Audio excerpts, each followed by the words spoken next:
সাবধান, আমরা এখন ডেথকন 1 সিকিউরিটি লকডাউনে আছি। রাশিয়ার স্পেসের নিউক্লিয়ার অস্ত্র এসেছে এবং সাম্প্রতিক হাইপারসনিক মিসাইল পরীক্ষাগুলো দেখায় ভবিষ্যতের যুদ্ধ হাইপারসনিক মিসাইল ও বিমানই হতে পারে।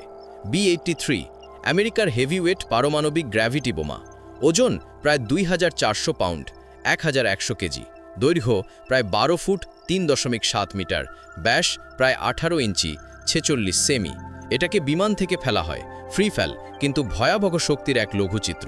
বিস্ফোরণ 1.2 মেগাটন TNT, মাটির নিচে বাংকার ভেদ করতে ডিজাইন।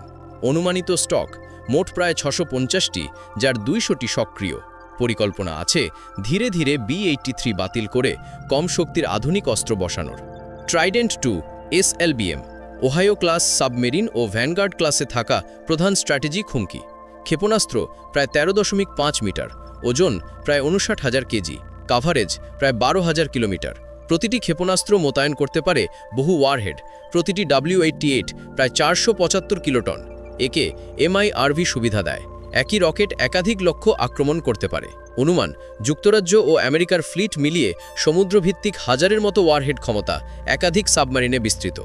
একটিমাত্র ট্রাইডেন্ট 2 ওয়ারহেড সমষ্টি প্রভাব মিলিয়নের উপরে হতাহত ও বিস্ফোরণের শক্তি মেগাটন শ্রেণীর।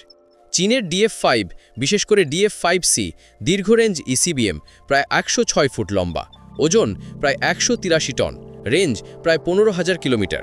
MVS দিয়ে প্রতিটি রকেটে 12টি প্রায় 1 মেগাটন যুদ্ধাস্ত্র থাকতে পারে।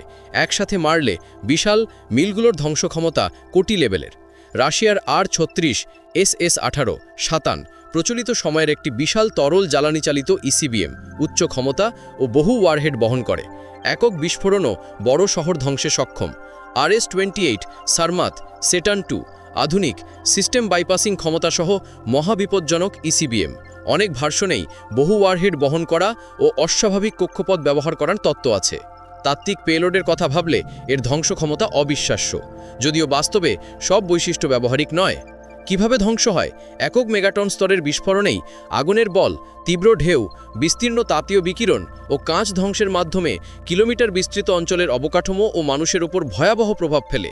একাধিক একসাথে ছোড়া হলে ধ্বংস আরও বহুগুণ বেড়ে যায়। অনুমানভিত্তিক হতাহতের সংখ্যা একক বড় অস্ত্রেই লক্ষের উপর মৃত ও লক্ষাধিক আহত। এগুলো মাত্র সংক্ষিপ্ত চিত্রকল্প, বাস্তবতা আরও জটিল ও ভয়ানক। অস্ত্র সংখ্যা ও বাস্তবতা বিভিন্ন আন্তর্জাতিক চুক্তি ও মডার্নাইজেশন প্রকল্পের কারণে শূন্যোদ্ধার ও স্টক পরিবর্তিত হচ্ছে। তথাপিও সমুদ্র, ভূতরঙ্গ ও বায়ু ফ্লিটে প্রচুর পারমাণবিক সক্ষমতা লুকিয়ে আছে। কিছু রিপোর্টে রশির উৎক্ষেপণে ত্রুটি বা দুর্ঘটনার কথাও আসে, তবে এগুলো তাদের সামগ্রিক ধ্বংস ক্ষমতাকে পুরোপুরি অদৃশ্য করে না। শেষ কথা, বড় বোমার মালিককে সেটাই মূল প্রশ্ন নয়, বরং এসব অস্ত্র কখনো ব্যবহার করবেন না সেটাই সবচেয়ে জরুরি। পারমাণবিক যুদ্ধে কোনো বিজয় নেই, শুধু ধ্বংসস্তূপ আর হারানো মানবতা থাকবে।